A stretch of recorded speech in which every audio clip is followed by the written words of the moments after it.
حضرت عمر بھی آئے تو آئے قرآن کی تاثیر کی برکت سے۔ حضرت صدیق اکبر نہ اپنے گھر کے سین میں بیٹھ کے قرآن پاک پڑھتے تھے تو رویا کرتے تھے، روتے تھے۔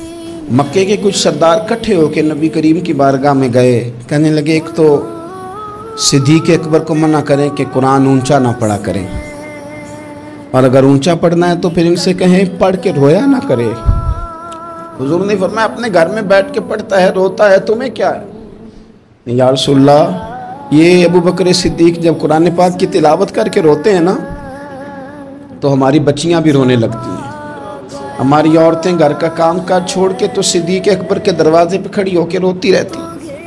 حضور ان سے کہیں یہ قرآن سے جو شغف ہے ان کا، کہاں گئے مسلمان جو قرآن پڑھنے والے تھے، کدھر گئے؟ سارا کچھ ہی ہمارا موبائل لے گیا۔ میں کس طرح یہ بات بیان کروں کہ کچھ لوگوں نے رمضان میں بھی قرآن پاک ایک بھی ختم نہیں کیا، رمضان شریف میں بھی ایک قرآن پاک کی توفیق نہیں ہوئی، لے گیا سارا کچھ ہماری خوش گپیاں، کمال ہو گئی، ہم نے سوچا ہی نہیں، فکر ہی نہیں کی۔ سنگیو واپس آؤ، قرآن پاک سے پیار کرو، قرآن پاک سے محبت کرو، قرآن کی تعلیم حاصل کرو۔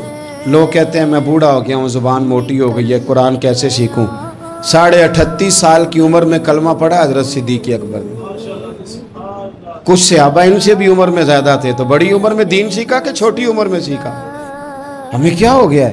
قرآن پاک کی طرف توجہ کرو۔ میرے نبی پاک علیہ السلام نے فرمایا اس قرآن کی برکت سے اللہ قوموں کو عروج عطا کرے گا، اس کی برکت سے ہی قوموں کو زوال ہوگا۔ حضرت عائشہ صدیقہ کہتی ہیں حضور رات کو نماز کی نیت باندھتے تھے تو ایک ہی آیت پڑھتے تھے، ساری رات ایک ہی آیت پڑھتے رہتے تھے، روتے رہتے تھے، اور جب حضور روتے تھے تو جس طرح ہنڈیا ابلے تو آواز آتی ہے، اس طرح حضور کے سینے سے آواز آتی تھی۔ جبیر بن مطعم کہتے ہیں میں بدر کے قیدیوں کے بارے میں بات کرنے آیا حضور سے، تو نبی پاک مغرب کی جماعت کرا رہے تھے۔ جب میں مدینے پہنچا تو مسجد نبوی کے باہر کھڑے ہو کے میں نے حضور کی تلاوت سنی۔ فرماتے ہیں بس میں تو بات کرنے آیا تھا نا، تو وہ آیتیں سنی تو مجھے یوں لگا مجھ پہ بجلیاں گر رہی ہیں۔ کون ہے جو میرے دل کے کفر اور کفل دھو رہا ہے؟ بس قرآن سنتا گیا اور رب مجھے ایمان کی توفیق عطا فرماتا گیا۔ میں نے کلمہ پڑھ لیا، مسلمان قرآن ہی ہمارے ہر مسئلے کا حل ہے۔ میں کیا کروں؟ قرآن پڑھتے ہیں ہمارے ہاں، پر قبروں پہ پڑھا جاتا ہے، پر ختموں پہ۔ کیا قرآن پاک کا یہ حق نہیں تھا کہ وہ شادی والے دن بھی پڑھا جاتا؟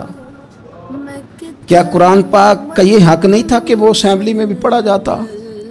قرآن پاک نہ شکایت کر رہا ہے، شکایت کرتا ہے کہ ان لوگوں نے نہ مجھے ختموں پہ پڑھا ہے، اسمبلی میں نہیں پڑھا۔ وزیر اعظم کے خطاب سے پہلے تلاوت ہوتی ہے تو یہ تلاوت کے بعد یہ اعلان کیوں نہیں کرتے کہ ہم کریں گے وہ جو قرآن کہے گا؟